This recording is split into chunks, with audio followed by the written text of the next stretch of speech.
Odisha subordinate staff selection commission तरफ आगामी 2025 रे आसवाक वैकेंसी तो देखो कोड ट्रिपल एससी ओएसएससी तरफ आगामी समय को वैकेंसी आसो तार गोटे नोटिफिकेशन रही जहाँकि रेवेन्यू इन्स्पेक्टर 296 पोस्ट जोटा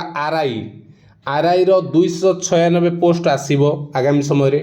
असिस्टेंट रेवेन्यू इन्स्पेक्टर जोटा एआरआई 572 सेमती अमीनर रही 542 पोस्ट आईसीडीएस सुपरवाइजर 127 पोस्ट से भली देखिए जदि जो माने प्रिपरेशन कर ओ ट्रिपल एसी से इंपोर्टेंट तो पंचायत एग्जीक्यूटिव ऑफिसर पीओ तो रहिबो कौन ना 1501 पोस्ट अच्छी जूनियर असिस्टेंट बा जे 1000 post accountant cum DO 2700 post रहिबो से भली statistical field supervisor 247 post exercise constable देखिले 547 post stenography 200 post HEW 94 post VAW 250 post तो ये प्राय केते पोस्ट अच्छी देखु 2025 बहुत सारा पोस्ट आसवाक जाऊँगी तो तार एज लिमिट कौन क्वालिफिकेशन कौन से विषय देखा तो एज लिमिट रही मिनिमम एज हो 21 वर्ष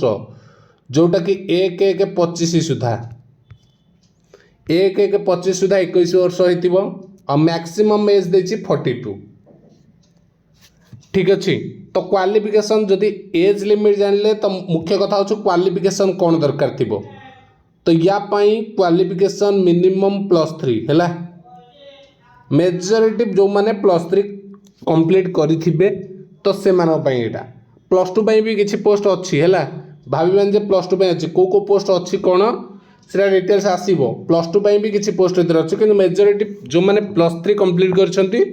सबु पोस्ट में से माने एलिजिबल रहिबे ठीक अच्छे तो आगामी समय रे यही ओ ट्रिपल एसी रो सब वैकेंसी गुड़िक आसवाक जाऊँगी तो जो माने गवर्नमेंट जॉब ପାଇଁ प्रिपरेशन करूछंती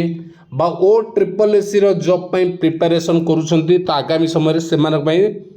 सुवर्ण सुजोग रही यही भाया वैकेंसी बिग वैकेंसी आसवाक जाऊँगी तो से अनुसार वर्तमान ठू प्रिपरेशन आरंभ कर दियंतु जो माने ओ ट्रिपल एसी रे